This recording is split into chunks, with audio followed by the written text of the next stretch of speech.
23 points for you tonight, Trey. What was just working for you? Just playing within the offense and just sharing the ball and just being ready.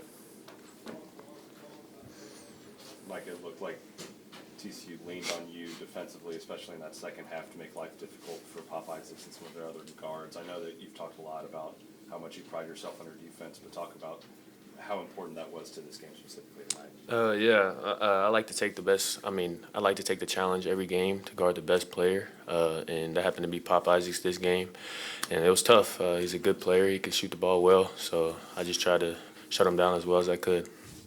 Trey, how much better do you think you've gotten since you came to TCU? A ton. I was just talking about this yesterday with my teammates from Corpus. I feel like just playing against them every single day because, he's been in the Big 12. And me and him actually been working out together every day since, sophomore, freshman year of college. So, I've seen the difference in the way I play him now, just being able to kill him now. Before I wasn't able to. It's because I was low major JUCO, so now it's just I can just see the difference in the way I play and be able to break stuff down because it's kind of a different IQ and different athleticism from the level I came at. So just working hard every day. He can say the same thing. Just some jobs just ain't gonna be there. Some nights you have to be able to adjust on the fly. Micah, full make threes is a new career high for you. How have you improved your shooting throughout your career and gotten to this point? It's just continuous work. I was actually talking to one of our GAs yesterday when I was working out. I was like, it's gonna fall because I'm working every day hard and on my shot, and I've gone cold the past couple of games, but I knew it was gonna come, and I'm gonna just stay in the gym and keep shooting. You hit the game winner on Saturday. You kind of hit the dagger tonight. I guess how comfortable are you in those big time moments in the clutch? I love those type moments, but I feel like everybody on our team loves those type moments. It just so happened Trey passed me the ball. I didn't think he was gonna pass to me, but he did. But I'm glad I made it. I'm glad I made it for sure. Just having this kind of game against Tech, do you get a little bit extra juice from that, or is it things so long that it doesn't even register anymore? Yeah, I was telling because our teammates before shoot around was like, you playing your old school? I was like, damn, I feel like I've been here my whole college career. So it was just another Big 12 game. I wasn't thinking, oh, now I got to get Tech back. Nah, it was just come in, play, and that's it. You guys only had 13 turnovers against Baylor, 9 tonight. Ball control has been much better the last few games. What's led to that? Point guards. Me and Avery had 0 turnovers. That's all I'm gonna say. Has that been a point of emphasis in practice? Absolutely. But the defense is tough in the Big 12 though, and in practice. It's hard. But we just when we got here, Coach had told us he wanted to turn us into better assist to turnover ratio guys, and that's what we've done. And just trying to keep it going. Any other questions? I guess there's been multiple times in recent games where you guys have been down by double digits, but there's been key plays that have made you guys turn around to either tie the game or take the lead. What do you guys think that says about the resilience of this team to come back from such a big deficit? Just we're all battle tested. We're all older, all played in millions of those type of games. So it's just we all been through it before. So we kind of just get down. You really can't soak on it right, because the lead's just gonna grow. So we just all come together. That's really it. Trey, we've heard a lot about your work ethic from your teammates, from your coaches. I'm just curious, where does that come from? Have you always been like that? JUCO product.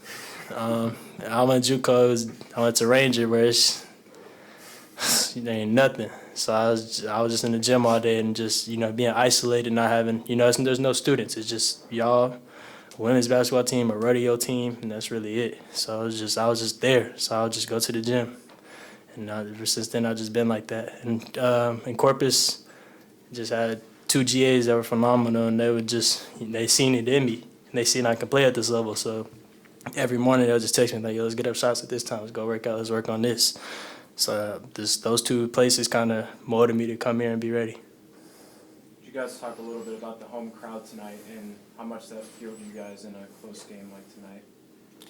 I felt like it was a great crowd. I appreciate the Frog Army and just all of our fans coming out. We need that for these type of games because, Tech, they're always going to bring a lot of fans when they come to Fort Worth. So I feel like we had more fans this time because before we played them and they had more red in the crowd. So I appreciate all the fans.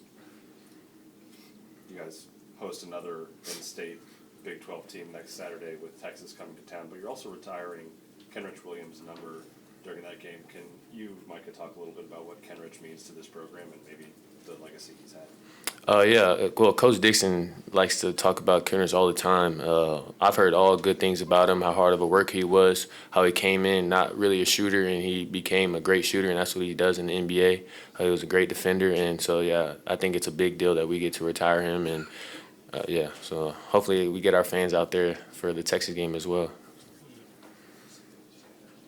Okay, thanks, guys. Thank you. Good job, guys. Right. Proud of our guys. Got a lot of the goals that we wanted to get, and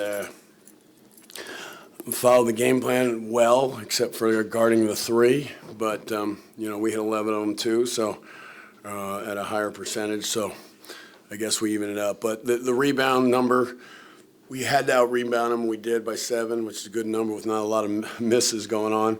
And then obviously the turnovers, being 9 was so just a lot more possessions for us because of those two things, and that's where we got it done. But great game. They're really good. I think we're getting there, and I'm proud of our guys. How it was all 10 guys, all gave us something, all gave us good minutes, and it's good to see Jacoby's coming back into the mix. A couple of those shots, that mid-range shot that he always made, it's like I hadn't really seen it, and it was just good to see. So we ran some things for him. He finished, and he was good. He was really good. And Micah was good and hitting those shots, took wide open shots. I thought our offense was good, really early, and got a little stationary late, but. We got through without, really our two guards not exactly knocking down shots, but they took care of the ball, and that's all we asked them to do. So 0 assists and that's what the point we try to make. It's not, if you guys can take care of the ball and guard, we'll be good. And then obviously Emmanuel didn't really get it going, but kept playing. I thought he defended well, so that's what you need to do in those kind of games. Trey, just keeps working. I'm sure he's in the gym right now. But it just goes to show he's gotten so much better since he got here, defensively and playing without the ball and ball screens. He could always shoot. That was clear. But proud of those guys. Jake, you found yourself down 11 early on. Shots just weren't falling. Did you like the execution from your offense? Even though I thought we had pretty good shots, but the defense wasn't getting it done. Never really got done all game. I mean, there was a stretch where we changed up our defense, and I think that helped. And that was key in the second half. I thought we got whatever we wanted really in the first half. We thought motion-wise and movement and passing and spacing. Missed some open shots. So I think there was one stretch where I was like, guys, when we fell behind, I think we had 4 or 5 really good shots that we just didn't make. So, you got to stick with it, and they can shoot. I mean, they're highly skilled. They got four, and then they have a 5th guy coming off the bench that, can shoot and pass, and they're old and experienced, and Isaacs is obviously tough to guard. I was a little disappointed how we guarded on some of the OBs, but we told them he was gonna push off, and they didn't respond. Our guys weren't ready, and get separation. You can't allow it. So that's I think we got beat on 3 OBs, and that's our goal is to have none all year. We've been pretty good at it, and this were in plays we knew, but the separation, we try to tell how hard he comes off the thing, and he's going to push the start, and it just didn't resonate with our guys. So, but the shots were good, and throughout, I thought we got a little stationary in the late. I guess we used some clocks, so there was some benefits of it, but it wasn't supposed to be like that, and it just kind of became that. So we made a decision to get stationary when we shouldn't have. How much have you just enjoyed seeing the continued development of Trey? Yeah, no, he's a great example. You can talk to our guys, and we've had to explain to people, like, we didn't think he'd be this good. He wasn't this good early, but you knew he was better than I thought. That I saw because he could shoot it so well. But defensively, he was a struggle, and he wasn't great today defensively. So we were just talking about that. But he's gotten to a point where you know where he's going to be, and that's what I kind of was telling us. I told we have to play him after about 6-7 games. I said we have to have him on the floor more because as our other guards were kind of a little. Not still trying to figure out what they're going to do. I knew what Trey was going to do. I knew where he'd be. I knew he'd be in the right spot offensively. I knew he'd be in the right spot defensively. And you need some guys that do that. And it helps that he can make shots too at that rate. So it was good. I don't know if I guess I've said it before, but to talk about everybody talks about the transfers and everybody wants to complain or whatever if they want to, but you see a thing like this where a kid that grew up in Arlington and here's your Big 12 school down the road and nobody recruited him out of high school and he ends up at junior college and then he just works himself up and now he's playing in front of his family. It's so fun to see his family here and watching the game. So there's some good out of this transfer thing too. You got a kid that's playing in front of his folks and he'll have a TCU degree and graduate degree and it's pretty cool. Coach, Micah knocked down 4 threes and Yeah. seemed to be the primary defender on Pop Isaacs. Can you just talk about the strides he's made since coming to TCU? Well, he works, and I think shot selection was the biggest part of why he was 4-4. All of them were wide open. We kind of worked on trying to, there's the closeout, drive it, and then there's the no closeout, and you got to read all 4 were wide open, catch and shoots, and that was great to see. Defensively, he's well, I'll watch it again. I guess I don't know how. If there was one, we'll see how he was defensively. I mean, he's elite defensively. I mean, we charted every game, and he's always at the best. Chuck actually was the best last game, which was great to see. But we'll see today. I mean, Isaacs have had some points, but he's going to get shots up, and that's certainly the challenge. And then they get some late, and. We've got to do a better job late game situations when we're up. But, they're going to come, they're going to go. And if you make some free throws, that changes a lot of things, too.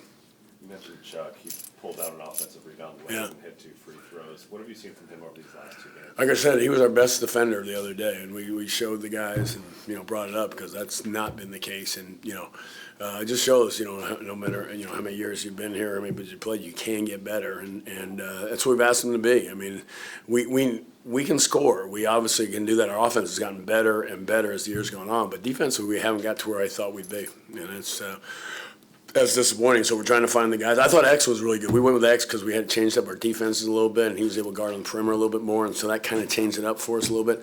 We were best when he was in there. I mean, I showed him the stats-wise, but we guarded better with him, so that was good. So, again, Esam was good when he was in there, and we just kind of went to more switching of some ball screens, and that leads to X or Jacoby being in there more. Ernest, we haven't seen him enough in those situations. And I thought every guy, Esam got a big offensive rebound, kick out. I mean, every guy's doing good things for us. And as I tell our guys, 10 guys, I know they all want to play more. Every guy wants to play more. I mean, I think E-Man played 52 last game. He wanted to play more. So, you got to have that. If they don't want to play more, then you got problems. You won the rebounding battle tonight. You mentioned that already. Yeah. You were also in a smaller lineup for a good portion of the first half as you worked your way out of that deficit. Is it a good sign to know that you, A, won on the boards, and B, had a smaller lineup? Well, I mean, if you guard better, then there's going to be more rebounds. We weren't guarding well enough. If they're making shots, you can't get defensive rebounds. So that was the lineup that was making them miss some shots, which you better get those rebounds or then it's counterproductive. But I mean, we should. I mean, we're big at, E-Man and Micah are unique because they're so athletic and big with size but can guard on the perimeter. So they make up for a lot of things. And, E-Man's become a good defender on the perimeter, which, he wasn't. And now he is, and that's why I think he can play at the next level now. I mean we're going to be pretty big with him, Chuck, those 3 guys there, Jacoby. We're going to be pretty big. Our guards are pretty good size. Avery's a little smaller. We try to be more physical without fouling the guards.